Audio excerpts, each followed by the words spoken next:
ওযু করার সময় কি কি দোয়া পড়া দরকার? খুব দরকারি এবং সুন্দর একটি প্রশ্ন। ওযু করার সময় আমরা কোন কোন দোয়া পড়ব? ওযুর শুরুতে দোয়া আছে, শেষে দোয়া আছে। দোয়া মানে জিকির। নবী করিম সাল্লাল্লাহু আলাইহি সাল্লাম থেকে তিরমিজি বর্ণিত হাদিসে আমরা জানতে পারি, তিনি ইরশাদ করেছেন, লা ওযু লিমান লাম ইউসাম্মিল্লাহ। যে ব্যক্তি বিসমিল্লাহ বলল না, তার ওযু পূর্ণাঙ্গ হবে না। ওযু হবে কিন্তু ওযু কি হবে না?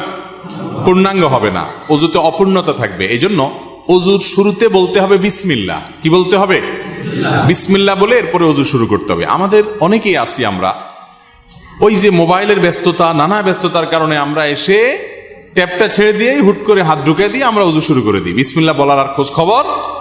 অনেক ইমামদের মতে বিসমিল্লাহ না বললে ওযুই হবে না। যদিও এটা মুফতাবিহি বা ফতোয়া নাই কথার উপরে, এ কথা চাইতে ওযু হয়ে যাবে এটাই সঠিক, কিন্তু ওযু যদি বিসমিল্লাহ বলা ছাড়া করেন, মানটা একটু কম হবে, তরকারি লবণের কমের মতো। এটার কোয়ালিটি একটু কম হবে, কোনো রকম হলো আর কি। তো কোনো রকম হলে তো হবে না। নবী করিম সাল্লাল্লাহু আলাইহি সাল্লাম বলেছেন, ওযুর ক্ষেত্রে সব সময় আসবিগুল ওযু, তোমরা ওযুকে পূর্ণাঙ্গ রূপে করো। আই আকমিলুল ওযু। ওযু কখনো যেন তেন করতে হয় না, ভালোভাবে করতে হয়। এই যে শীতের মৌসুম আসছে, এখন দেখবেন যে ওযুতে কত তাড়াহুড়া মানুষ করতে পারে। গরমের সময় দেখবেন ওযুখানা সিরিয়াল লেগে থাকে, আর শীতের সময় ওযুখানা সব সিটগুলো খালি। কারণ আসরের ওযু দিয়া এশা পার করার বুদ্ধি।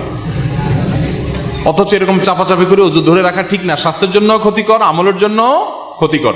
এই জন্য ওয়াইলুল লিল আকাবিরিন নার হাদিসে আসছে, পায়ের গিরা, গোড়ালি, এই যে চিপা চাপা আঙ্গুলের শুকনা থাকে, এগুলো বিশেষ করে শীতের সময়, অন্য সময় তো বটেই, শীতের সময় বিশেষভাবে এগুলোকে যত্ন সহকারে ধুইতে হয়। যাই হোক, তো ওযুর শুরুতে বিসমিল্লাহ বলতে হবে। কি বলতে হবে?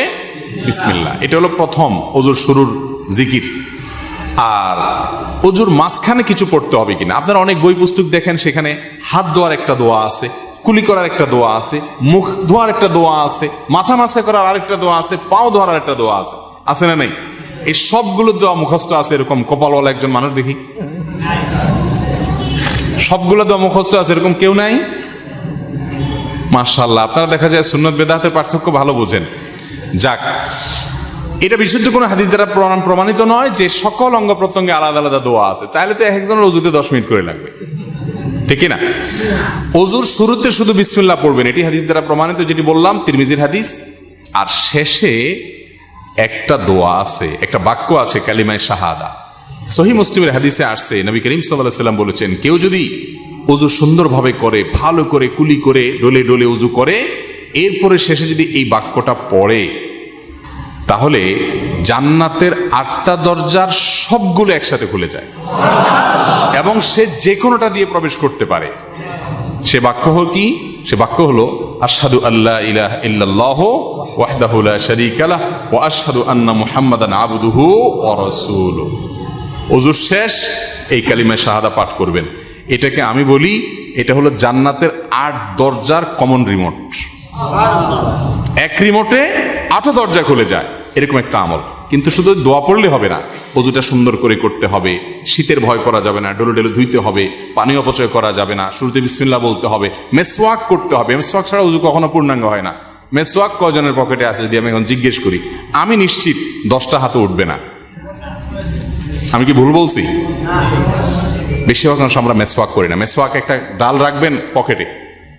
আমি চেষ্টা করি আমার পরিবারের সকল সদস্যদেরকে মেসওয়াকে অভ্যস্ত করতে। মেসওয়াকের মাধ্যমে ঈমান তাজা হয়, ঈমান তাজা হয়, এর সাথে ব্রেনের নার্ভের সম্পর্ক, ঈমান তাজা হয়। মেসওয়াক করবেন।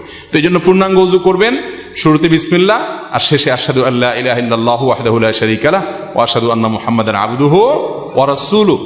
এই দুটি দোয়া শুরু এবং শেষে আছে। এই শেষেরটা মুসলিমে বর্ণিত আছে। তিরমিজিতে আরেকটি দোয়া আছে, আল্লাহুম্মা জাআলনি মিনাত তাওয়াবিন ওয়া জাআলনি মিনাল মুতাতাহহিরিন। আল্লাহ আমাকে তওবাকারীদের শামিল করেন, পবিত্রতা অর্জনকারীদের শামিল করেন। কারণ আল্লাহ তাআলা কোরআনে বলছেন, ইন্নাল্লাহা ইউহিব্বুত তাওয়াবিন ওয়া ইউহিব্বুল মুতাতাহহিরিন। আল্লাহ তওবাকারী এবং পবিত্রকারীদের পছন্দ করেন। তাহলে ওযুর শুরুতে বিসমিল্লাহ, শেষে কালিমায়ে শাহাদা, এবং তারপরে যদি আরো অতিরিক্ত পড়তে চান, সুযোগ থাকে, আরেকটা হাদিস আছে, সেটাও পড়া ভালো, আল্লাহুম্মা জাআলনি মিনাত তাওয়াবিন ওয়া জাআলনি